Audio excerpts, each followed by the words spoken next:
ठीक है, स्टार्ट कर रहे हैं फिर। चलो, टॉपिक का नाम है सोर्सेज ऑफ एनर्जी। तुम्हारे एग्जाम में ये टॉपिक सबसे ऊपर मेंशन करेंगे, सोर्सेज ऑफ एनर्जी। देखा जाए टॉपिक ये इन्वायरमेंट वाली फील्ड से है, बट दोनों की उन्होंने साइंस में क्यों डाल दी। कुछ चीजें यहाँ पे समझेंगे, सोर्सेज के बारे में पढ़ेंगे, चाहे वो कन्वेंशनल है, चाहे नॉन कन्वेंशनल है, चाहे रिन्यूएबल है, नॉन रिन्यूएबल है, सारे के सारे सोर्सेज के बारे में पढ़ के उसके बाद कुछ एमसीक्यूज भी इस टॉपिक पे, जैसे हम बाकी टॉपिक्स पे करते हैं एमसीक्यू डिस्कस, यहाँ भी करेंगे। सबसे पहले मैं ये चाहता हूँ कि तुम मेरे को सबसे पहले ये बताओ what is energy. What is energy सबसे पहले बताओ। Capacity of doing work. अगर तुम्हें कल की क्लास याद हो या परसों की क्लास याद हो, तुमने एक टॉपिक करा था रेस्पिरेशन, और उसमें तुमने एक चीज सीखी थी कि फूड क्या होता है, ऑक्सीडाइज, और इसके थ्रू हमें क्या मिलती है, एनर्जी, ताकि वो एनर्जी हम यूज करके डिफरेंट फंक्शन परफॉर्म कर सके। अब डिफरेंट फंक्शन परफॉर्म करना मतलब हमें क्या करना, काम करना। तो एनर्जी एक ऐसा यूनिट है जो हमें हेल्प करता है क्या करने में, डिफरेंट फंक्शंस परफॉर्म करने में, या फिर एनर्जी एक एबिलिटी प्रोवाइड करता है ताकि हम क्या कर सके, अपने डेली फंक्शंस या डेली जो काम रहते हैं वो कर सके। तो यहाँ पे समझते हैं क्या बोल रहा है, energy is the condition that describes the capacity to do work. तुमने अगर फिजिक्स पे थोड़ा सा जाऊं तो energy is equal to work upon time, कि तुम कितने टाइम में कितना काम कर पाते हो और कितनी देर तक कर पाते हो, that is known as energy. अब बात करते हैं अगर सोर्सेज ऑफ एनर्जी की। देखो, अगर मैं सोर्सेज ऑफ एनर्जी की बात करूं तो ये जो एनर्जी हमें मिली, जिसने हमसे काम करवाया, तो ये एनर्जी हमें मिलती कहां से, वही सोर्सेज बटन है कि कन्वेंशनल है, नॉन कन्वेंशनल है, या रिन्यूएबल है या नॉन रिन्यूएबल है। तो क्या बोल रहा है, a source of energy is one which provide adequate amount of energy in a convenient form over a long period of time। अगर सिंपल बात करूं, जो एनर्जी का सोर्स है तो वो क्या होता है, एक चीज ये समझो कि जहां से हमें एनर्जी जो है एक लंबे समय के लिए मिलती रहे और कन्वीनियंट फॉर्म में मिलती रहे, इजी फॉर्म में मिलती रहे, that is known as source of energy. There is a lot of difference between source and resource. Source क्या है, सुनना, दो चीजें समझाता हूँ। सोर्स क्या होता है ना, जहां से चीज मिल रही है। अगर मैं बोलूं वाटर का सोर्स क्या है, तुम बोलोगे river. But what is resource, जो चीज जो चीज तुम यूज कर रहे हो। ये पेन है, ये पेन है, ये एक रिसोर्स है, इसको मैं यूज कर रहा हूं ताकि मैं लिख सकूं। अब ये पेन बना किससे है, प्लास्टिक से, वो उसका सोर्स है। वाटर सोर्स है, सॉरी वाटर तुम्हारा रिसोर्स है, पीने के लिए यूज कर रहे हो, बट वो पानी मिल कहां से रहा है, रिवर से, वो उसका सोर्स है। There is a difference between source and resource. अब वो क्या बोल रहा है, एनर्जी है क्या, कि एनर्जी कैपेसिटी है, एक पीडीएफ दे दूंगा, टेंशन मत लो। यहां देखो, तो energy is the capacity of a physical system to perform work. Energy exist in several forms. Energy देखो, जो तुम्हारी एनर्जी रहती है ना, वो सेवरल फॉर्म्स में तुम्हें दिखती है। हीट एनर्जी होगी, काइनेटिक एनर्जी होगी, पोटेंशियल एनर्जी होगी, तुम्हारी इलेक्ट्रिक एनर्जी होगी, हाइड्रो एनर्जी होगी, कोई भी एनर्जी फॉर्म जो है, डिफरेंट फॉर्म्स तुम्हारी एनर्जी की रहेंगी। बट ये जो डिफरेंट फॉर्म्स तुम देखोगे ना, ये वो डिवाइड करेगा दो फॉर्म्स में, दैट जिसको तुम बोलते हो कन्वेंशनल और नॉन कन्वेंशनल, या फिर रिन्यूएबल या नॉन रिन्यूएबल। चारों में डिफरेंस समझाऊंगा क्या है और सिमिलरिटी भी बताऊंगा। तो energy is the ability to do work. Energy sources could be classified as renewable या फिर नॉन रिन्यूएबल। रिन्यूएबल से हमें क्या समझ आता है, कि ऐसे सोर्सेज ऑफ एनर्जी जो बार बार हमें मिलती रहे और एग्जॉस्ट ना हो। बट वहीं पे बात करूं अगर मैं किसकी, नॉन रिन्यूएबल की, तो ऐसे सोर्सेज एनर्जी के, मतलब ऐसा सोर्स जो खत्म हो जाए, और उसको अगर खत्म हो जाए और उसको बनना है ना, तो फिर वो बहुत ज्यादा टाइम है। तो नॉन रिन्यूएबल, जैसे कोल, पेट्रोलियम। तो कोल, पेट्रोलियम एक सोर्स है, इससे हमें एक रिसोर्स मिल रहा है, that is known as petrol, जो तुम गाड़ी चलाने में यूज कर रहे हो। तो सोर्स समझ आता है, अगर ये सोर्स खत्म हो जाएगा तो मतलब ये कौन सा सोर्स था एनर्जी का, नॉन रिन्यूएबल, जो बार बार रिन्यू नहीं होता। इतना मैं मान के चलता हूं, तुमने ये बेसिक सी चीजें बचपन में पढ़ रखी है थोड़ी बहुत। अब अगर बात करें नीड ऑफ एनर्जी, तो इस एनर्जी की हमें जरूरत क्यों है, ताकि खाना बना सके। हीट एनर्जी ना हो तो खाना तुम बना नहीं सकते, पका नहीं सकते। केमिकल एनर्जी ना हो, जो प्लांट यूज करते हैं, तो खाना बनेगा भी नहीं, ठीक है। फॉर लाइटनिंग, अब ये इलेक्ट्रिक एनर्जी दिख रही है, इलेक्ट्रिसिटी दिख रही है, it is a form of energy, ठीक है, लाइटनिंग के लिए, ट्रांसपोर्ट के लिए। अब ईवी व्हीकल्स हैं, इलेक्ट्रॉनिक व्हीकल्स हैं तुम्हारे, चाहे वो दूसरे व्हीकल्स हैं, तो एक कुछ ना कुछ तुम वहां पे यूज कर रहे हो एज अ फ्यूल, वही सोर्स है जिसके थ्रू एनर्जी मिल रही है। तो एनर्जी की जरूरत क्यों है? ताकि खाना बना सके, ताकि लाइटनिंग, मतलब तुम यहाँ पे अंधेरा हो तो वहां पे लाइटनिंग कर सको, ट्रांसपोर्टेशन मशीन्स को रन कर सको, और इंडस्ट्रियल एक्टिविटीज या एग्रीकल्चर वर्क के लिए भी हमें एनर्जी की जरूरत पड़ती है। ठीक है, अब आगे चलते हैं, थोड़ा सा ये समझते हैं qualities of a good source of energy. देखो सोर्स तो समझ आ गया एनर्जी का, रिसोर्स भी समझ आ गया जिसको यूज कर रहे हो। अब वो बोल रहे कि ऐसी क्वालिटीज क्या होनी चाहिए, जो एक अच्छा सोर्स है एनर्जी का उसकी क्या क्वालिटीज होनी चाहिए। तो वो कह रहे हैं कि which would be do a large amount of work per unit mass, थोड़ी सी चीज यूज करो और वो ज्यादा एनर्जी प्रोवाइड करे। एक अच्छी सोर्स की क्या क्वालिटी होनी चाहिए कि थोड़ी सी यूनिट में भी ज्यादा एनर्जी प्रोवाइड करे, एक इजीली अवेलेबल हो और चीपली सस्ती अवेलेबल हो, easy to store and transport, easily store कर सको, ट्रांसपोर्ट कर सको, सेफ टू हैंडल। अब ऐसा सोर्स है एनर्जी का, अब न्यूक्लियर सोर्स की बात करूं, तुम्हारा न्यूक्लियर सोर्स ऑफ एनर्जी जो है क्या इजी टू हैंडल है? इजीली हैंडल कर सकते हो? नहीं कर सकते। ठीक है, तो ऐसा सोर्स एक जो अच्छा सोर्स होता है, इजीली हैंडल हो जाता है, ट्रांसपोर्ट इजीली कर सकते हो, इजीली अवेलेबल है, कोई हार्म नहीं करता इन्वायरमेंट को, या इन्वायरमेंटल पोल्यूशन जो है कॉज नहीं करता। मतलब ये जो सोर्सेस तुम्हारे आ रहे हैं ना, अभी तक स्टिल मैं बात कर रहा हूं, कोई भी सोर्स ऐसा नहीं है जो ये सारी की सारी क्वालिटीज बताता हूं। अब मैं बात करूं अगर सोलर एनर्जी की, सिंपल समझाता हूं, सोलर एनर्जी की बात करूं, ऑल्दो हमें पता है कि चीप है, ठीक है, एक बार सेटअप लगाना है, उसके बाद तुम्हें मिल रहा है, कोई पोल्यूशन कॉज नहीं कर रहा, बट वो जो सेटअप लगाने के लिए पहले कॉस्ट आएगी ना, वो बहुत ज्यादा होगी। तो चीपली अवेलेबल स्टार्ट में तो बिल्कुल भी नहीं है। ठीक है, बात करूं कोल की या पेट्रोलियम की, तो वो पोल्यूशन कॉज कर रहे हैं। ठीक, गाड़ियों में यूज कर रहे हो, कार्बन मोनोऑक्साइड यूज छोड़ रहा है वो। तो अभी तक कोई भी ऐसा रिसोर्स स्टिल नहीं है जो क्या करे, बहुत ज्यादा क्या हो, जिसमें सारी की सारी क्वालिटीज हो या बड़ा ज्यादा सस्टेनेबल हो। स्टिल अभी तक तो कोई नहीं है। अगर तुम बात करो इलेक्ट्रिसिटी प्रोड्यूस कर रहे हो तुम हाइडल एनर्जी से, ठीक है, टरबाइन लगी हैं, ठीक है, वो तुम्हारी विंड मिल्स लगी हैं, उसको इंस्टॉल करने में पैसा लगता है। अगर मैं बात करूं तुम्हारे हाइडल प्रोजेक्ट्स की बात करूं, डैम्स बनाते हो, तो जब डैम बनती है तो पूरा का पूरा एक फ्लोरा और फना वो पूरा हट जाता है उस एरिया का। तो एनर्जी हमें ऐसी चाहिए जो क्या हो, जिसमें सारी क्वालिटीज हो, बट स्टिल ऐसी एनर्जी अभी तक कोई नहीं है। तो एक अच्छा सोर्स उसी को मानोगे जिसमें ये सारी की सारी क्वालिटीज होंगी। बात करते हैं आगे, और क्या बोल रहा है, फ्यूल्स की बात कर रहा है, थोड़ा सा यहाँ पे समझना। फ्यूल क्या होगा? सिंपली ये समझना कि ऐसे मटेरियल जिनको तुम जलाओ या जिनको तुम यूज करो, ताकि क्या प्रोड्यूस करने के लिए, हीट एनर्जी प्रोड्यूस करने के या और कोई एनर्जी प्रोड्यूस करने के लिए तुम यूज करते हो जिस सब्सटेंस को, that is known as fuel. और उस फ्यूल की कैटेगरी में कौन कौन आ रहा है? वुड, कोल, एलपीजी, केरोसिन, ये सारे के सारे। अब कैरेक्टरिस्टिक्स क्या रहते हैं एक अच्छे फ्यूल के? फ्यूल, अब समझ आ रहा है फ्यूल क्यों बढ़ा रहा हूं? फ्यूल इज अ रिसोर्स, एक सोर्स अलग चीज है, फ्यूल एक यहाँ पे रिसोर्स है।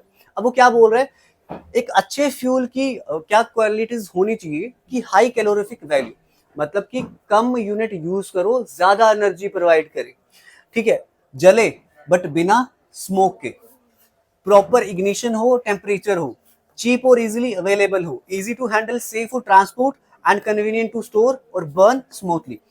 सिंपली बात करूं तो तुम्हारे घर में जो सिलेंडर्स तुम देखते हो, एलपीजी यूज कर रहे हो, वो इजीली, देखो इजीली तो बर्न हो जाते हैं, कोई धुआं नहीं कर रहा, कोई पोल्यूशन कॉज नहीं कर रहा, बट स्टिल वो कहीं ना कहीं चीप नहीं है। अब तो नहीं है, इस टाइम पे तो चीप नहीं है। अच्छा, हार्मफुल, हार्मफुल तो होगा ही होगा, ठीक है, अगर वो हीट प्रोड्यूस कर रहा है फ्यूल तो हार्मफुल तो है ही हो, बट हार्मफुल इन्वायरमेंट के लिए ना हो, ये चीज जरूरी है। तो एलपीजी ये नहीं है, बट तुम्हें अगर मैं वुड की बात करूं, ये भी एक सोर्स है, ये भी एक फ्यूल है, बट ये थोड़ा हार्मफुल है, किसके लिए? इन्वायरमेंट के लिए, हमारे लिए। तुम जला रहे हो, सफोकेशन होना शुरू हो जाती है, अगर एक कमरे के अंदर बैठ के जला रहे हो, ठीक है, ज्यादा यूज कर रहे हो, एनवायरमेंट पोल्यूशन हो रही है।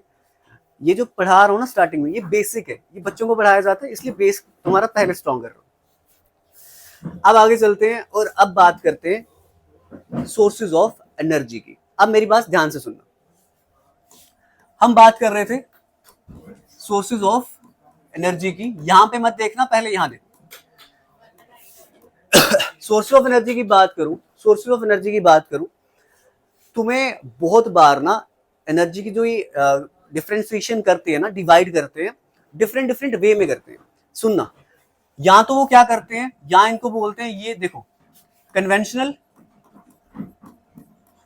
और नॉन कन्वेंशनल। अच्छा, तुमने बड़ी बार ये देखा होगा सोर्सेज ऑफ एनर्जी को उन्होंने एक डिवाइड करा होता है, एग्जॉस्टेबल और इनएग्जॉस्टेबल। एक तुमने देखा होगा रिन्यूएबल और नॉन रिन्यूएबल।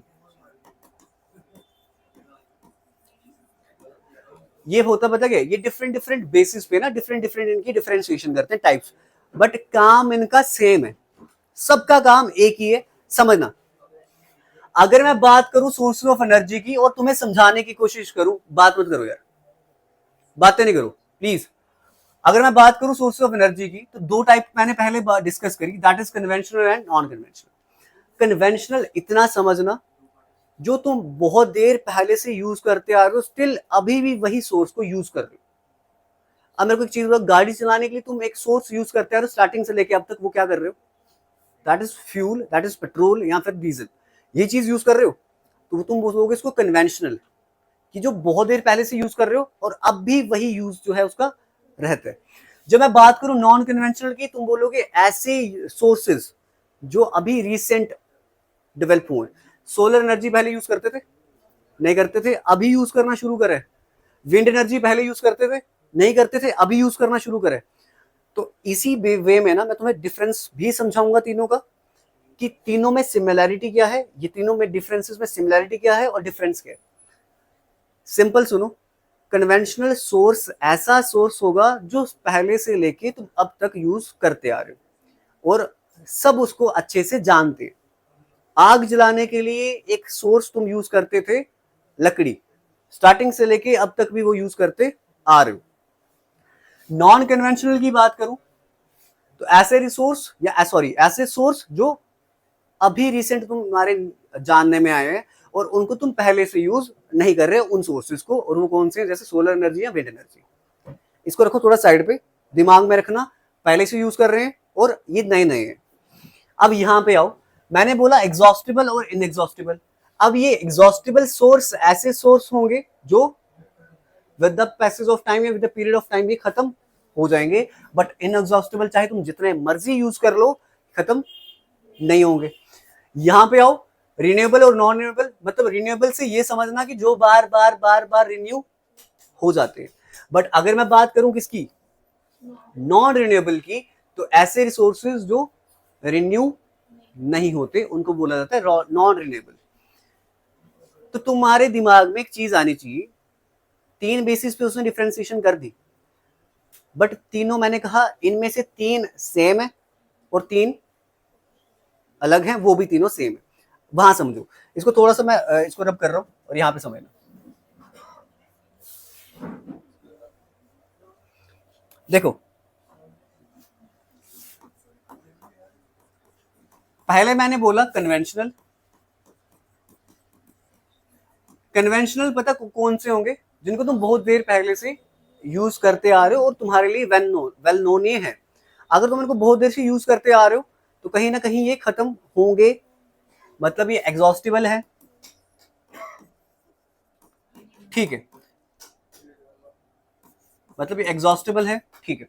अच्छा, कन्वेंशनल है, बहुत देर पहले से जानते हैं, एग्जॉस्टेबल है, अगर एग्जॉस्ट हो गए तो फिर रिन्यू दोबारा नहीं हो सकते, तो मतलब इन्हीं को तुम क्या बोल लो, नॉन रिन्यूएबल सोर्सेज। तो इसमें कौन कौन से आएंगे, तुम्हारे फ्यूल्स, जैसे तुम्हारा पेट्रोलियम, वुड, उसके बाद कोल, ये सारे कुछ सोर्सेज ऑफ एनर्जी है जो क्या है, कन्वेंशनल बोलो, एग्जॉस्टेबल बोलो या नॉन रिन्यूएबल बोलो, एक ही मतलब है, बस थोड़ा सा मतलब अलग है। नॉन रिन्यूएबल दोबारा नहीं आएंगे, एग्जॉस्टेबल खत्म हो जाएंगे, कन्वेंशनल जिनको बहुत देर पहले से यूज कर रहे हो, तीनों सेम है। अब बात करूं अगर मैं दूसरे टाइप की, तुमने बोला नॉन कन्वेंशनल, मतलब बहुत देर पहले से यूज नहीं कर रहे, अभी अभी नए नए आए हैं। इनएग्जॉस्टेबल है क्योंकि अभी नए नए आए हैं, तो शायद कुछ टेक्निक के साथ आए हैं, ऐसी टेक्निक के साथ आए हैं कि शायद ये एग्जॉस्ट ना हो, खत्म ना हो, तो ये इनएग्जॉस्टेबल है। अच्छा, इनएग्जॉस्टेबल होने के साथ साथ ये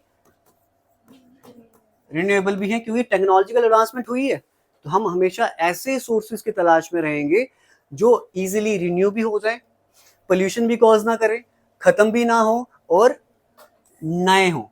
नॉन कन्वेंशनल से मतलब उनका जो मीन है वो नया है। डिफरेंस, बेसिक डिफरेंस समझ आया।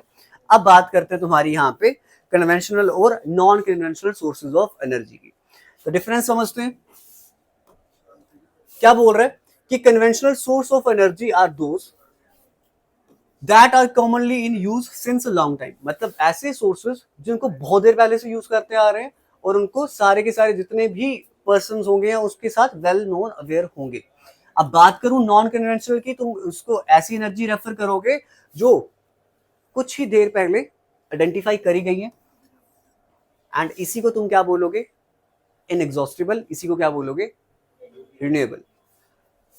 दे can be exhausted due to over consumption, मतलब कन्वेंशनल ऐसे होंगे अगर इनको तुम ज्यादा यूज कर लो, कोल को, वुड को या फिर फ्यूल्स को तुम ज्यादा यूज कर लो तो ये एक टाइम पीरियड के साथ खत्म हो जाएंगे, बट ये ऐसा नहीं करेंगे। They pollute environment on a large scale and adds to global warming. देखो जो तुम्हारे कन्वेंशनल सोर्सेज रहते हैं ना एनर्जी के, अगर मैं चाहे कोल की बात करूं, चाहे पेट्रोलियम की बात करूं, चाहे वुड की बात करूं, कहीं ना कहीं ये इन्वायरमेंट को हार्म करते हैं। इन्वायरमेंट को हार्म कैसे करते हैं, क्योंकि तुम इनको जलाओगे, एनर्जी प्रोड्यूस करोगे, जलाने के बाद ये क्या करेंगे, देखो यहाँ तो कार्बन डाइऑक्साइड प्रोड्यूस करेंगे, कार्बन मोनोऑक्साइड प्रोड्यूस करेंगे, क्लोरोफ्लोरोकार्बन प्रोड्यूस करेंगे, जो कि ग्रीन हाउस गैस है। और वही ग्रीन हाउस गैस करती क्या है, हीट को ट्रैप कर लेती है और क्या करती है, ग्लोबल वार्मिंग करती है। तो ये जो सोर्सेज हैं एनर्जी तो प्रोवाइड कर ही रहे हैं बट एनवायरनमेंट को भी हार्म करते हैं। They are primarily use for industrial and commercial purposes. देखो जितने भी आयरन और स्टील इंडस्ट्रीज हैं कोल यूज करा जाता है, उनकी थर्मल एनर्जी को यूज करके आयरन स्टील इंडस्ट्रीज जितनी भी हैं वहीं बनाई जाती हैं जहां पे कोल्स की खदानें होती हैं, जहां पे वहीं पास में बनाई जाती है। तो मतलब इतना याद रखना, जितने भी इंडस्ट्रियल या कमर्शियल तुम्हारे सेक्टर्स होते हैं या वहां पे जो काम रहता है ना, वो सारे के सारे कौन सा सोर्स यूज करके करते हैं, वो कन्वेंशनल।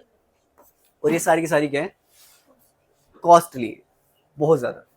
बात करें नॉन कन्वेंशनल की, तो ये इन्वायरमेंट फ्रेंडली होते हैं सोर्सेस और कोई भी पोल्यूशन कॉज नहीं करते। They are mainly use for domestic purposes, और डोमेस्टिक पर्पसेस के लिए यूज कर रहे हो। सोलर एनर्जी यूज कर रहे हो किस लिए, अभी फिलहाल सोलर कुकर्स होंगे ताकि तुम खाना बना सको, ठीक है। अगर अभी बहुत इतनी ज्यादा एडवांसमेंट नहीं हुई है कि तुम सोलर व्हीकल्स यूज करना शुरू करो, बट स्टिल अगर कहीं यूज कर रहे हो, सोलर पैनल्स यूज करते हो, घर में इलेक्ट्रिसिटी आ सके, सोलर पैनल्स यूज करते हो, स्ट्रीट लाइट्स, ठीक है, उसके लिए। इससे ज्यादा कुछ भी नहीं कर रहे अभी फिलहाल, ठीक है। तो ये अभी तक किस लिए, डोमेस्टिक पर्पसेस के लिए ही यूज इसको कर रहे हो। कंपैरेटिवली लेस एक्सपेंसिव, मानता हूं कंपैरेटिवली देखा जाए, अगर एक टाइम पीरियड के हिसाब से देखा जाए, तुम्हें रोज रोज पेट्रोल यूज करना है और तुम्हें एक ही टाइम पे बड़ी इन्वेस्टमेंट करनी है, बट एक ही टाइम पे बड़ी इन्वेस्टमेंट करना भी एक्सपेंसिव है। तो सेटअप करना एक्सपेंसिव है, बट उसके बाद जो सोर्स मिल रहा है ना, वो जो रिसोर्स मिल रहा है ना, वो इजीली अवेलेबल होगा, बट स्टिल कुछ ना कुछ यहाँ पे डिसएडवांटेजेस भी रहेंगी। क्या रहेंगी वो सुनना। तुमने अगर यहाँ पे एक बेसिक बात करूं, सोलर एनर्जी, क्या तुम इसको नॉन कन्वेंशनल मानोगे? अभी अभी तुम मतलब अभी अभी ये पहचान में है सोलर एनर्जी। पहले तुम्हारे दादे परदादे तो थे कि पैनल लेके खड़े रहते हैं, एनर्जी नहीं था ना वैसा कुछ भी। अभी रिसेंटली कुछ डिकेड से पहले ही पता चला है इनका, तो मतलब ये नॉन कन्वेंशनल है।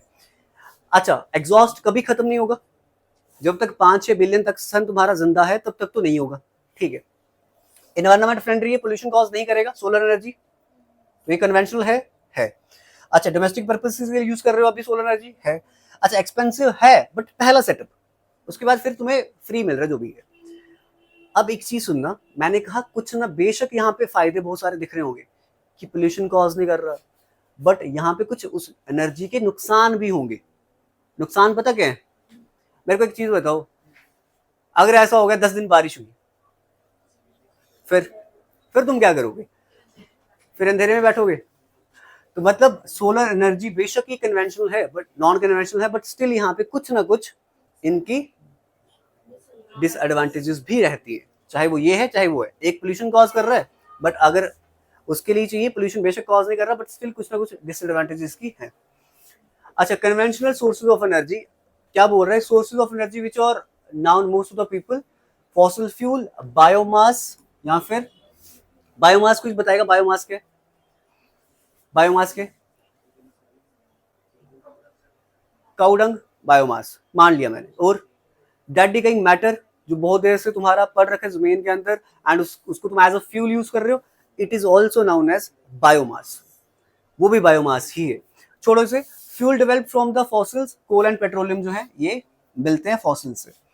अब कन्वेंशनल सोर्सेज ऑफ एनर्जी की बात कर रहे हैं, देखो क्या बोल रहे हैं कि मिलियन ऑफ ईयर लग जाते हैं इनको बनाने में। कन्वेंशनल की बात कर रहा हूं जो बहुत देर पहले से जानते हैं जिनको हम, अच्छा अवेलेबल है लिमिटेड अमाउंट में, और दीज आर नॉन रिन्यूएबल, मतलब रिन्यू इनको तुम दोबारा नहीं कर सकते। क्यों नहीं कर सकते? क्योंकि लिमिटेड है और इनको मिलियन ऑफ ईयर्स दोबारा रिन्यू होने लग जाते हैं। अभी मैं इन्हीं कन्वेंशनल की बात कर रहा हूं, देखो कन्वेंशनल की बात कर रहा हूं। तुमने पहले एक बेसिक डिफरेंस समझा कन्वेंशनल नॉन कन्वेंशनल, अभी हम कर रहे हैं कन्वेंशनल सोर्सेज के बारे में। ठीक है, तुमने इसका समझा कि कैसे कैसे ये प्रोवाइड हो रहा है, लिमिटेड है या नहीं है, बेसिक। अब यहां समझना कि पोल्यूशन जो है क्या कन्वेंशनल सोर्सेज कॉज करते हैं? तो ये बिल्कुल करते हैं। देखो release oxide of carbon and nitrogen, मतलब carbon dioxide, nitrogen dioxide, sulphur dioxide, ये कुछ तुम्हारे गैसेस हैं जो रिलीज करते हैं इनके जलने पे।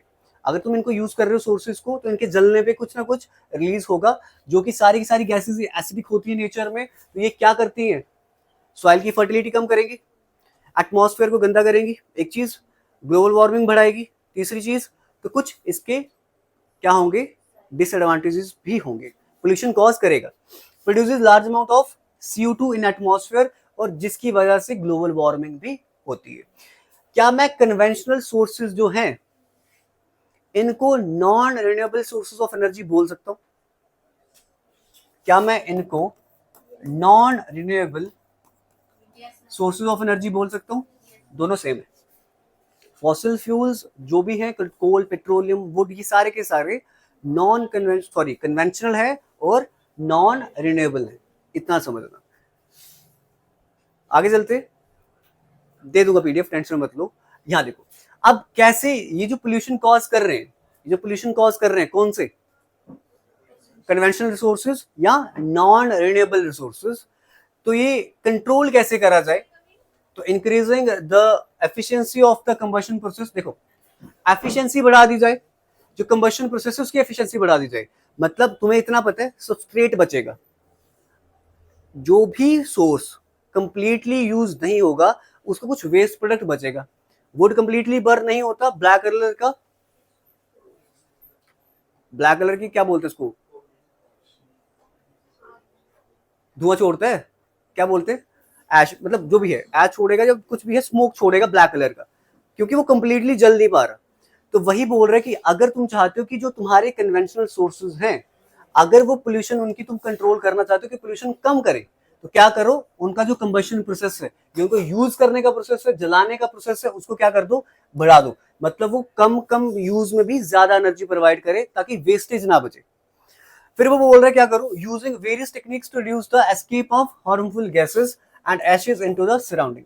तो पता है तुम्हारे गाड़ियां जो रहती है ना, कुछ गाड़ियां बहुत एडवांस है कि यूज तो पेट्रोल कर रही है, तुम्हें इतना पता है कि होता क्या है कि कार्बन मोनोऑक्साइड, डाइऑक्साइड वो रिलीज करती है, बट गाड़ियों के सिलेंसर्स में ना फिल्टर आते हैं कि वो क्या करती है, उसको गैस को फिल्टर करके बाहर छोड़ती है ताकि ज्यादा पोल्यूशन ना हो। तो ऐसे मेजर्स तुम क्या कर सकते हो, अडॉप्ट कर सकते हो, ताकि कन्वेंशनल सोर्सेज जो कि पोल्यूशन कॉज कर रहे हैं उसको थोड़ा सा कंट्रोल किया जा सके। आगे चलते हैं, अब बात कर रहे हैं किसकी, कुछ यहां देखो रिन्यूएबल और नॉन रिन्यूएबल। बट मेरे को इतना पता है तुम्हें यहां तक ये समझ आ गया है कि कन्वेंशनल नॉन कन्वेंशनल में फर्क क्या है। अब मैं बात अगर करूंगा ना रिन्यूएबल की, तो मतलब मैं रिन्यूएबल के साथ साथ बात कर रहा हूं नॉन कन्वेंशनल की, क्योंकि वही ऐसे सोर्सेज हैं जो नए नए अभी जानने में आए हैं, वही ऐसे सोर्सेज जिनको बार बार रिन्यू कर सकते हैं, तो उनके बारे में पढ़ेंगे। तो यहाँ पे देख लो रिन्यूएबल कौन से होंगे, सोलर एनर्जी है, बायोमास है, हाइड्रो पावर है, जियोथर्मल एनर्जी है, विंड एनर्जी है, और nuclear energy, natural gas, oil, coal, petroleum, ये सारे के सारे हैं तुम्हारे नॉन रिन्यूएबल और साथ में कन्वेंशनल। दोनों में डिफरेंस समझ आ रहे हैं? इंटेलिजेंट हो तुम?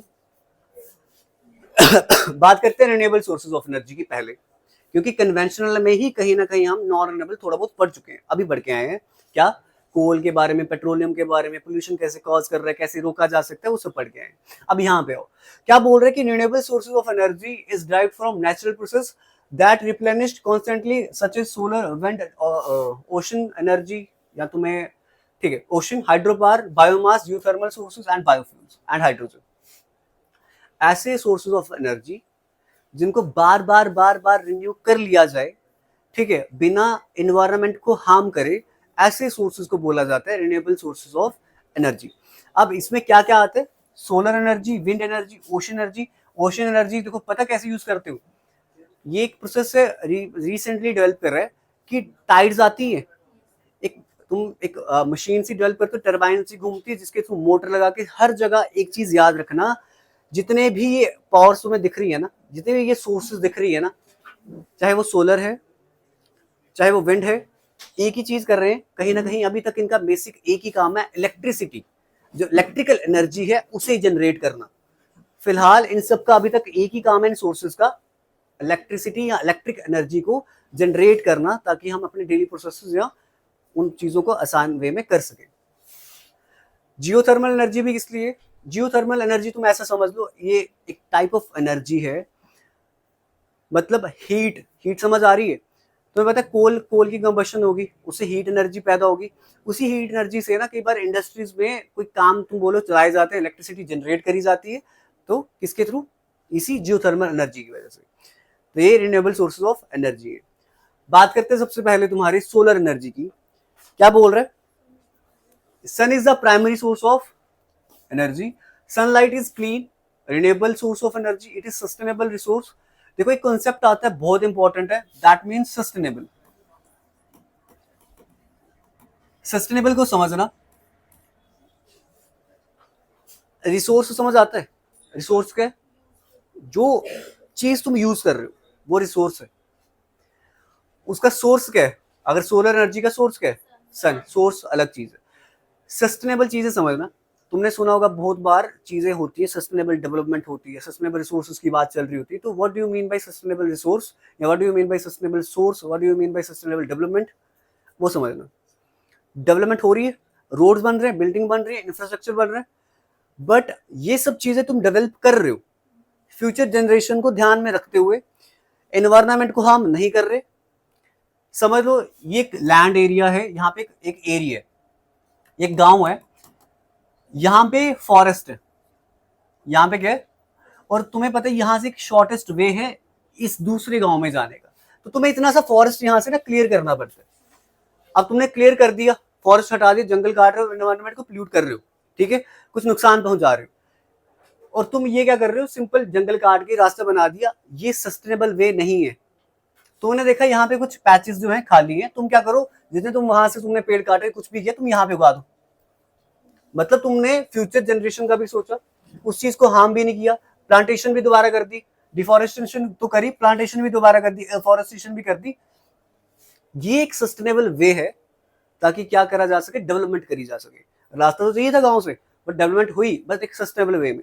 तुमने देखा होगा तुम्हारे हाईवेज बनते हैं, ठीक है, हाईवे बना दिया या रोड बना दी तुम्हारे बीच में कुछ गैप छोड़ा जाता है और बीच में प्लांट्स लगाए जाते हैं, क्या रीजन है इसके, 3-4 रीजन है उसके पीछे। एक तो तुम्हारे जो ड्राइवर्स होंगे, एक तो लाइट ना पड़े, वो एक प्राइमरी नहीं बोल सकते पर सेकेंडरी है। बीच में बैरियर भी तो लगा सकते थे, बट वो प्लांट्स लगा रहे हैं क्योंकि उनको पता है यहाँ शायद जब यहाँ से रोड गुजरा ना, प्लांट्स काटे गए, पेड़ काटे गए, तो एक सस्टेनेबल वे में डेवलपमेंट हो सके, बीच में प्लांट्स भी लगा देते हैं एक सस्टेनेबल वे को चलाए रखने के लिए। तो सस्टेनेबल डेवलपमेंट ऐसी डेवलपमेंट होगी जिसमें डेवलपमेंट तो हो रही है बट फ्यूचर जनरेशन को ध्यान में रखते हुए। तो वैसे ही अगर मैं बोलूंगी एक सस्टेनेबल रिसोर्स है, ऐसा रिसोर्स है जो फ्यूचर जनरेशन को ध्यान में रखते हुए यूज करा जा रहा है, मतलब पोल्यूशन नहीं कर रहा, ठीक है, इजिली अवेलेबल भी होगा, ठीक है, ज्यादा एक्सपेंसिव भी नहीं होगा फ्यूचर टाइम्स में, उसको ध्यान में रखते हुए जो रिसोर्स यूज करा जा रहा है sustainable resource, meaning it does not run out, खत्म नहीं होगा कभी, एग्जॉस्ट नहीं होगा, ठीक है, मेंटेन्ड इजिली, अब मतलब एक तो तुम्हें बेसिक सी बात बताइए, एडवांटेज होगी तो डिसएडवांटेज होगी, वो बात की बात है, बट तुम्हें पता है कि सन तो चढ़ते चढ़ते आते ही आते सन तो आएगा ही आएगा, तो इसी एनर्जी से वो क्या करेगा, इसको एक सस्टेनेबल रिसोर्स मान के सोलर एनर्जी प्रोवाइड करेगा। ठीक है, कोल और गैस जो है ये सस्टेनेबल नहीं है और ना ही रिन्यूएबल है। क्यों नहीं है? क्योंकि ये पोल्यूशन कॉज करते हैं, अगर एक बार खत्म हो गए तो हो गए, दोबारा यूज नहीं कर सकते। Once they are gone there is no one left and none left. More and more people are wanting to use clean renewable energy such as solar, wind, geothermal, steam and other energy. It is called as green power. तो तुम इतना मान सकते हो कि अगर तुम्हें बोला जाए ना renewable sources of energy plus non conventional या फिर इनएग्जॉस्टिबल, इनको एक और एनर्जी के नाम से जाना जाता है, दैट इज ग्रीन एनर्जी। ठीक है, इट लाइट्स और हाउसेज और ये सब पढ़ लो यहां पे जाके। आगे चलते हैं, अब बात करते हैं तुम्हारी इसकी एडवांटेजेस की। फायदे क्या? पेरिनियल का मतलब होता है कि पूरे साल तुम्हें सोलर सन हर साल चढ़ा हुआ दिखेगा, हर दिन चढ़ा हुआ दिखेगा, तो पेरिनियल है, नेचुरल सोर्स और फ्री है। बट इसके सेटअप की सेटअप की कॉस्ट है, इसका जो सेटअप होगा उसका कॉस्ट कुछ ना कुछ होगी, वही चीज बस इसकी डिसएडवांटेज आती है। अवेलेबल है बहुत ज्यादा, अच्छा नॉन पोल्यूटिंग है, कोई ग्रीन हाउस गैस एमिट नहीं करती, जो कि ट्रैप करते हैं वो कोई भी गैस एमिट नहीं करती। सोलर एनर्जी जो है decentralization in the most location main self reliant societies. देखो सोलर एनर्जी तुम ये समझ लो कि अगर तुमने खुद के घर पे एक सोलर पैनल लगा दिया तो एनर्जी जो होगी वो डिसेंट्रलाइज हो जाएगी, एनर्जी जो है वो डिसेंट्रलाइज हो जाएगी। तुम्हें कोई ऐसे यूनिट से लेने की जरूरत नहीं है कि जहां से हर जगह एनर्जी जा रही है। तुम्हारे अपने घर पे पैनल लगाया, तुम्हारी खुद की अपनी एनर्जी, दूसरे बंदे ने अपने घर पे लगाया, उसकी खुद की अपनी एनर्जी। तो वो यही बोल रहा है कि डिसेंट्रलाइजेशन हो जाती है, डिसेंट्रलाइजेशन भी ऑफर ये करता है। Please, one of the biggest advantages of solar energy is the ability to avoid the politics and price volatility. Petrol के प्राइसेस बढ़ रहे हैं क्योंकि कहीं ना कहीं तुम फ्यूल जो है इंपोर्ट करते हो, चाहे ओपेक प्लस कंट्रीज हैं वो, चाहे वो ओपेक कंट्रीज हैं, ऐसी कंट्रीज जो ऑयल प्रोड्यूस करती है, चाहे दुबई है, सऊदी अरेबिया है या रशिया है, तुम इनसे ऑयल क्या करते हो, इंपोर्ट करते हो। तो एक तो तुम इस चीज से बचते हो। ठीक है, तुम्हारा जो पेट्रोल जो इंपोर्ट होता है उतनी कॉस्ट नहीं है उसकी, 30-40 रुपए लीटर ही है, बट स्टिल तुम्हें मिलता है वो 100 रुपए लीटर। तो कहीं ना कहीं टैक्सेस लग जाते हैं, बहुत ज्यादा टैक्स उस पर लगाया जाता है, वो अलग चीज है। तो यही चीज समझना कि इस पे इतनी ज्यादा कंट्रोवर्सी नहीं होगी, पॉलिटिक्स इन्वॉल्व नहीं होगी। तुम्हें पता सेटअप भी तो करना है, सेटअप करने के बाद एनर्जी जाए जो मर्जी है, तुम्हारी खुद की एनर्जी है, कोई पावर प्लांट कुछ नहीं है इसका। It does not result in the destruction of forest ecosystem and that occur with the most fossil fuel operation. देखो कोई भी environment को दिक्कत नहीं होने वाली इससे, forest destruction नहीं होने वाली, इकोसिस्टम को कोई भी नुकसान नहीं होने वाला। What do you mean by ecosystem? Ecosystem जल्दी से, शाबाश, सही। एनीथिंग अराउंड अस, इकोसिस्टम समझ लेना हमारी सराउंडिंग्स जहां हम रहते हैं, simple, that is known as ecosystem. एक अगर मैं तुम्हारे इकोसिस्टम की बात करूं ना, तुम बोलोगे मेरा घर, मेरे घर के आगे पीछे का जगह, मेरे घर का मैं कहाँ स्कूल जाता हूँ, कहाँ रहता हूँ, किस एरिया में फॉल करता हूँ, क्या क्या चीजें उस एरिया में कर पाता हूँ, वो तुम्हारा इकोसिस्टम है। एक शेर का इकोसिस्टम क्या होगा? जंगल है ना, इकोसिस्टम, कौन सा सिस्टम नहीं, इकोसिस्टम।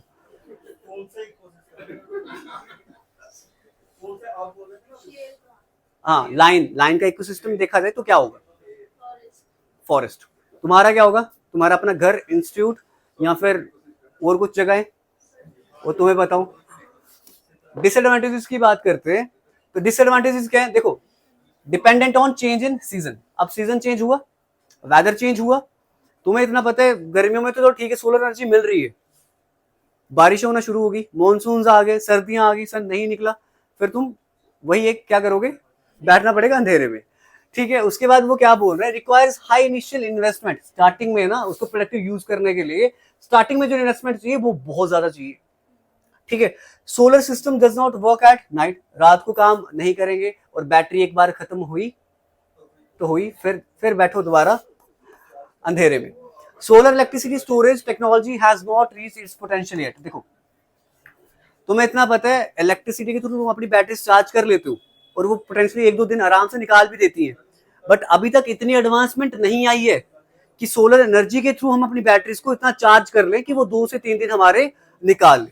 उसके बाद बोल रहे हैं कि सोलर पैनल्स आर बल्कि, पहले तो बहुत ज्यादा बल्कि होते हैं, हैवी होते हैं, ठीक है। अगर पर्टिकुलरली देखा जाए हायर एफिशिएंसी तो होती है इनकी, बट ट्रेडिशनल सिलिकॉन क्रिस्टलाइन पे यूज करा जाता है। एक चीज सुनना, यहाँ पे क्या बोल रहा है, ये एक मैंने माना सोलर एनर्जी जो है इसकी डिसएडवांटेज क्या है, सीजन गया, एनर्जी गई, बैटरीज इसकी इतनी कैपेबल नहीं है कि एनर्जी तुम्हें इतनी देर तक प्रोवाइड कर पाए।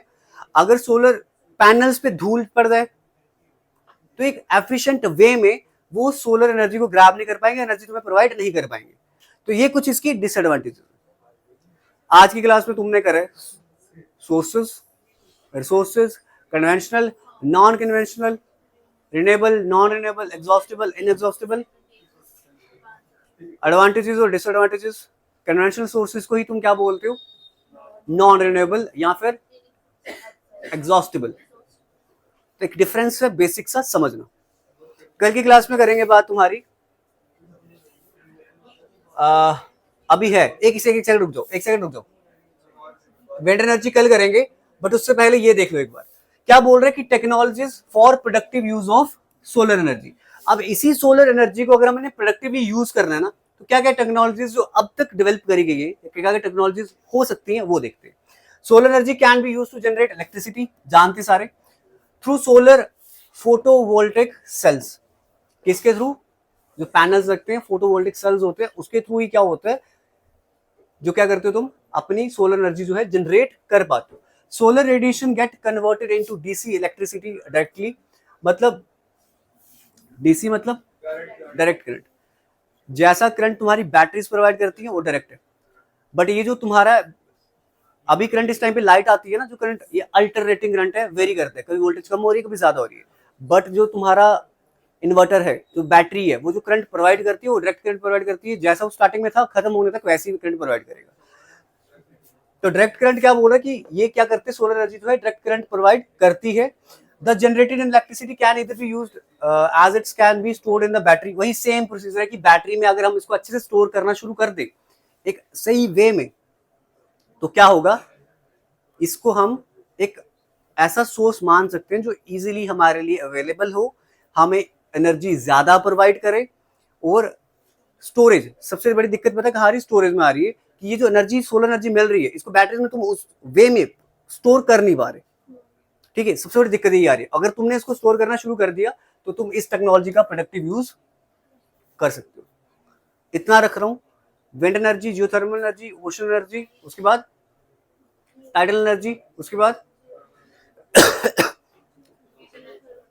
न्यूक्लियर एनर्जी, हाइड्रोजन एनर्जी, सारे के सारे एनर्जीज करेंगे कल की क्लास पे। देन आफ्टर उससे अगली क्लास में करेंगे एमसीक्यूज। अब पढ़नी है अभी।